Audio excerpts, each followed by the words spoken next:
Am I the narcissist? Am I the toxic person in all of my relationships? So this is something that you might be asking yourself if you're a recovering codependent and if you're healing from narcissistic abuse. And today I'm here to tell you no. Podcast over. Just kidding. No, to make a good podcast, we're going to have to go a little bit longer than that. So, we're going to delve into the reasons why you may be asking this of yourself and why you surely aren't. If you haven't been here before, my name is Dana Cooper, and I'm a certified codependency recovery coach. And I specialize in healing from codependency, trauma, and narcissistic abuse. So, let's get right to it, shall we? The biggest reason that you are asking yourself, am I the narcissist? Is because you realize that in the relationships you've had, you may not have behaved in maybe some of the most, you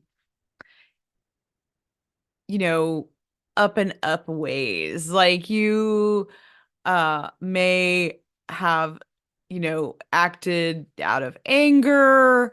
You might have been emotionally dysregulated. Let's talk about why that is. When you are in a relationship with a narcissist, a lot of times you are going to absorb a lot of their characteristics just secondhand because these become then your coping mechanisms in the relationship. And what we call this, and I've in one of my podcasts before, I actually made reference to this, so I will link back to that in the comments. But I made a reference to narcissistic fleas, and that's what these are. So you spend a lot of time, we are the culmination of the people that we spend the most time around. So if you're spending time around people who are healthy, who are boundaried, who are more positive than negative oriented, you are going to most likely behave in those ways too. If you don't, then there's going to be something out of sync and you're not going to get along with these people, and you may go find yourself a friend group that you do get along with, and they're going to have the same fleas that you do. So let's touch on what some of these fleas may be. Just high level, something for you to think about at home. Maybe, I talk about emotional dysregulation. Let me give you a scenario. So this came up actually when I was doing shadow work, and it said to name a painful story.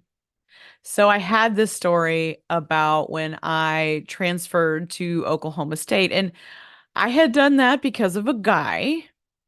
And that is the worst reason to transfer colleges. I'm here to tell you that right now. That is also how I got to the University of Texas. I had not learned my lesson from this instance.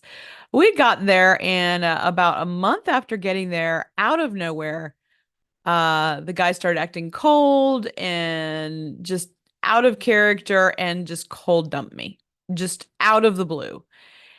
And I did not take that very well because also with that, we lived in a co-ed dorm. And along with that, he also started a smear campaign against me. And everything that he was saying were total lies.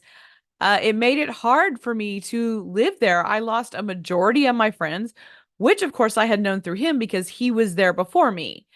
So he told all these people, just that I was a horrible person and all these kind of things. Um, and I couldn't like go into a room without being stared at. And I hadn't done anything. Like I really hadn't done anything. I was at that point, total people pleaser. That's how I had grown up, and I was doing anything and everything possible to make him happy.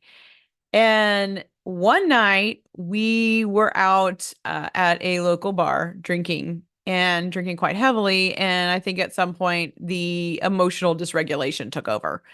And I started just, begging for him to come back to the point where he was like super annoyed, and he left the bar.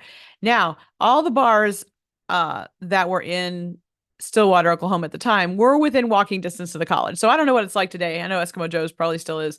And that's a cool place. If you've never been there and you find yourself in Stillwater, Oklahoma, definitely go to Eskimo Joe's. But a little plug. However, this was not Eskimo Joe's. So uh this was on a row of bars that was famously known as the Strip.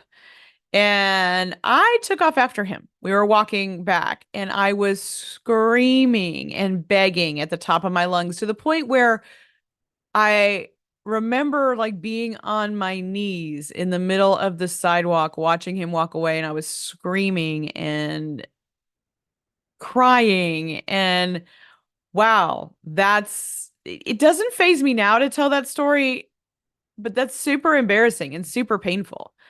And it haunted me for a very long time. And every once in a while, when I feel bad about myself, that story can come up in my brain. And so that emotional dysregulation where you've got now great granted alcohol was involved, but there were also times when alcohol wasn't involved, and I was able to have my buttons pushed quite easily by people who wanted to manipulate me. And one of the things that narcissists will do is they will push your buttons until you look like the crazy one. So again, this is narcissistic fleas because they act quite irrationally, and then they press your buttons and you start acting quite irrationally because you are seeing what is modeled before you. You are seeing that that is the way to navigate this relationship. You may lie, you may cheat on a partner, uh, you may beg for attention like I did in certain ways that are unbecoming. There are so many of these fleas that you picked up from being in a narcissistic relationship. Now, here is where it's different. The narcissist will not feel remorse for anything that they did. They don't even see that anything they did was absolutely wrong. You, on the other hand, do have some sort of empathy where you realize that what you did, the emotional dysregulation, the lying, the cheating, all that, you start to feel like, oh, that was horrible of me, and I shouldn't do those things. You have a little bit of self-awareness about it, where a narcissist won't have any self-awareness about it at all. Because a narcissist isn't self-aware, they are completely resistant to change. All of the fleas that I talked about, which they also have, but here's the difference between why they just have NPD and you have fleas, is they're resistant to change their behavior. They think everything is good, but also there's a reason why. And that is because this behavior has become their mask. Without it, there is no narcissist. They are hollow at their core. Now, frequently I've talked about codependents not knowing who they are. However, codependents will have some degree of empathy that allows them to put themselves in another person's shoes and understand that what they're doing is wrong. And on some level, that they need to change the way that they're behaving or apologize for the way that they're behaving or feel bad about the way that they are behaving. That feeling bad about the way that you're behaving is the reason why you are asking if you're the narcissist. You're asking because you're self aware and you're empathetic. And I can guarantee you that the other person in this scenario is not asking if they are the narcissist or not. So narcissists really love to use that shame that you have about the way that you behaved, and they will throw it in your face, or they'll make a smear campaign about you. And that just adds to the questions in your head, like, am I the toxic person? Am I the narcissist? Here again is the difference.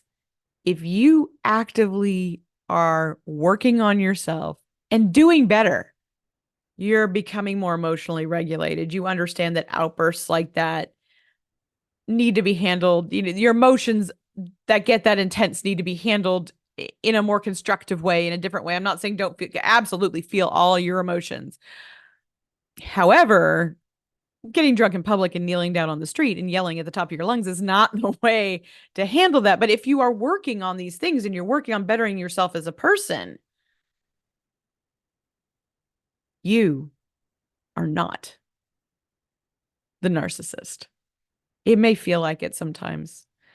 You may have lost all your friends because on this healing journey, you realized that your friends weren't the best and they were only using you for certain things. And then all of a sudden you find yourself without friends. Sometimes the narcissist will cut off all of the friendships that you had because they take all the friends with them. A lot of times narcissists will cut you off from your family, from friends you used to have before. You start treating your friends that you brought into this relationship differently because you have these fleas. So then you're not very nice to them either. And you lose those friends. And so you find yourself at the end of these relationships essentially alone and having to start over. And one thing that people love to say about narcissists is that they end up alone. And so now here you are alone and you're going, oh my gosh, am I the narcissist? Again, you're the one with the self-awareness. I am going to 100% guarantee you, and I said this before earlier in the podcast. If you are questioning it, you are not the narcissist. They are not sitting around wondering, wow, I was pretty mean to Dana. Maybe I should apologize. Like, am I a narcissist? Am I like, no, that isn't happening. I've never I don't think have I gotten an apology? Maybe a fake one every once in a while when they want to keep the relationship going, but like after everything's over, like we're talking like, has no apologies, no apologies. And we'll probably need to get into that too, because there has to be a sense of closure in relationships with people who are narcissistic that you may have to make for yourself. I think sometimes the lack of that closure and believing your own story can lead to you questioning, am I the narcissist? And so maybe we talk about that next time on the podcast. But for right now, I think this is a good spot to end at. So am I the narcissist? No. If you're watching this, if you Googled online, am I the narcissist? Because you really wanted to know and you really wanted to do something about it, then no, you are not the narcissist. Let me try to reassure you of that right now. So go on out, have a good day today, have a good rest of your week, and make sure to make your life your mission. And we'll see you next time.